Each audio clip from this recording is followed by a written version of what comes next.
back to my channel. Today I am 36 weeks pregnant and there is officially 28 days until my due date. Okay. So I actually did have a midwife appointment this week. Everything went well. She was going to test me for group B strep, but they ended up not doing it. She was like, you're still a little like early. This past midwife appointment was actually my last 2-week appointment, so I scheduled an appointment for next week, which is in a few days. Like I can't get over it. I've started to take evening primrose oil and to drink my labor prep tea, which we'll talk about a little bit later. We're gonna have a newborn soon. I've been like getting stuff done, which is a good thing. One thing that we did talk about at my doctor's appointment, which I'm kind of bummed about, a positive note is that even if I am group B strep positive, I can still have a water birth, which is super exciting because she's head down. I really enjoyed being in the tub last time, and as you guys know, if you've been watching these videos, that is kind of my ultimate goal, is to have a water birth. But she did say, bad news, that, and out of the 4 midwives that work at my office, only 1 and like a half of them do water births. And it's kind of just a bummer because it's really a toss-up now at this point. Whichever day I go into labor, whatever midwife is on call, that is the midwife that I'm going to be delivering with. So if I get one midwife, I have the chance of having a water birth. She said she would totally do it if I felt, you know, that that's what I wanted. She said the other person, the half person, is half because you have to have like the perfect pregnancy and really have like a history of just like healthy, easy, normal vaginal births, and I have, so that's good, but that's still a 50% chance kind of for me to be able to have a water birth. And I should be super upset about it, but I'm kind of not, because I don't even know if a water birth is something that I would want to do.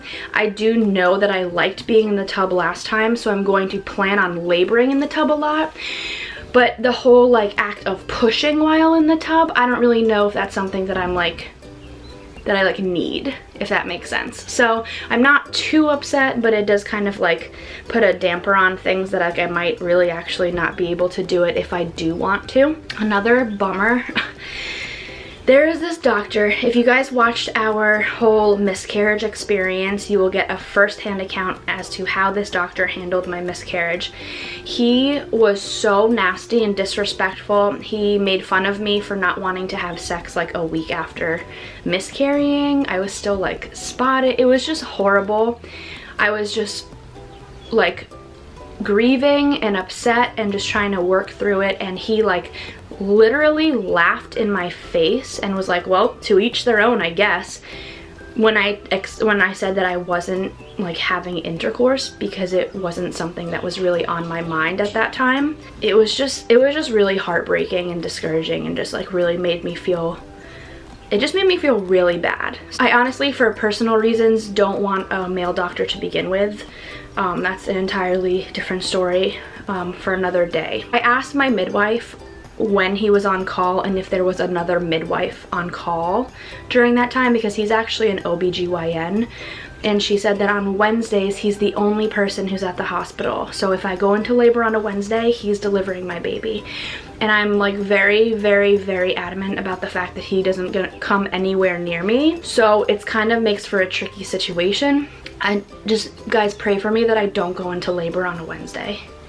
Like, I have a 6 out of 7 day chance that I'm going to be perfectly fine and not have to deal with this, but just my luck, Murphy's Law, I'm going to go into labor on a Wednesday, and I'm going to be like heartbroken and uncomfortable. I'm just like trying not to think about it, but I'm definitely going to just have like a sigh of relief every time a Wednesday goes by in this pregnancy from here on out.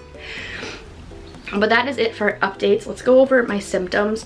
I have been able to get a little bit better sleep because I have a plan of action. I drink a full cup of almond milk and take 2 Tums, and then make sure that my bladder's empty.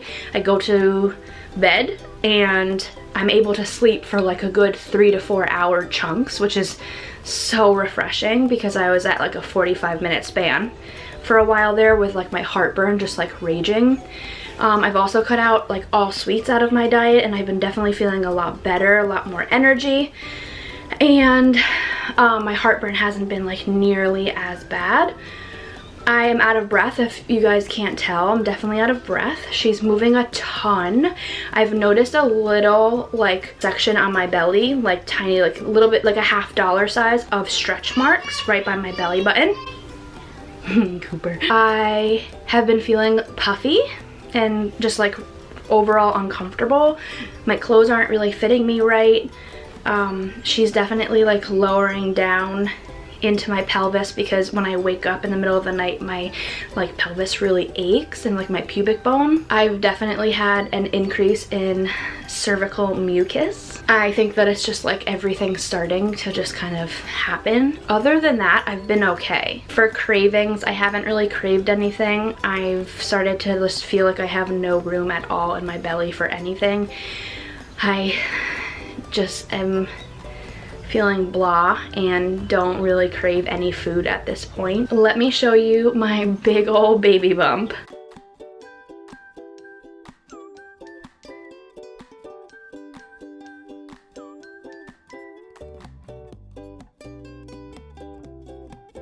So my pregnancy product of the week is something that I've been really enjoying.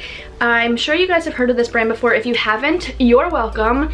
It is Pink Stork, and they have a bunch of different products.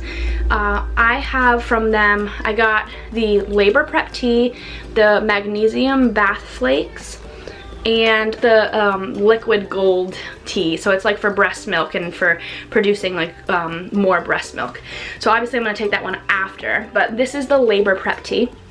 And I've spoken about this before, but with Cooper's pregnancy, I took red raspberry leaf tea, and I really think that that, along with evening primrose oil, really helped me just like my body prepare for labor. I think that's why my water broke on its own. I think that's why I broke a little early. I think that's why I had overall such like a nice, normal, natural progression in labor without like any like medication or like technological assistance, I guess you could say, or medical intervention. So I definitely am just like all about it, and I started drinking this a few days ago, and it tastes so good. Way better than like regular red raspberry leaf tea.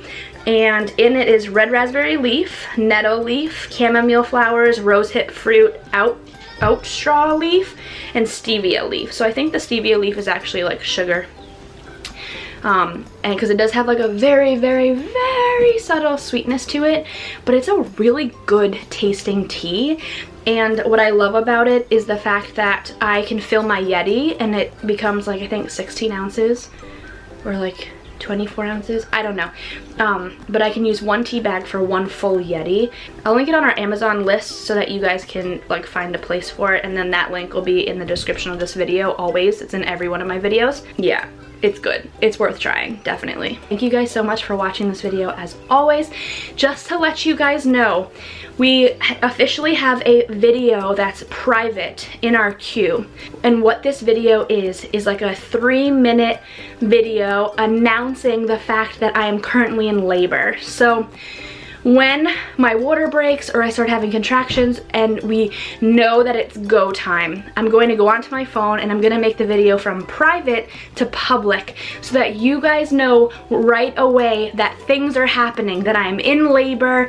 When that video can come at any point during the night or the morning or the day, and we're going to post it to our channel so that you guys can be involved and you can get ready and know that things are coming. We're going to be announcing, you know, the arrival of our baby soon and whatnot. So it's a pre-recorded video that we have ready to go on our channel. So you definitely want to subscribe if you haven't already, and you want to put on your bell notifications. And on top of that, you also want to follow us on Instagram, because while the first announcement of me going into labor is going to come through YouTube, our first announcement of our baby girl being here, along with a photo, is going to be done on Instagram. So Dan's Instagram is dan.fitzgerald and I'm lex.fitzgerald, and go and follow both of us so that you guys can definitely be in the know and you can be the first ones to see our baby girl. That is all for this week. 37 weeks next week. Oh my goodness. Alrighty guys, thank you so much, and I will see you soon.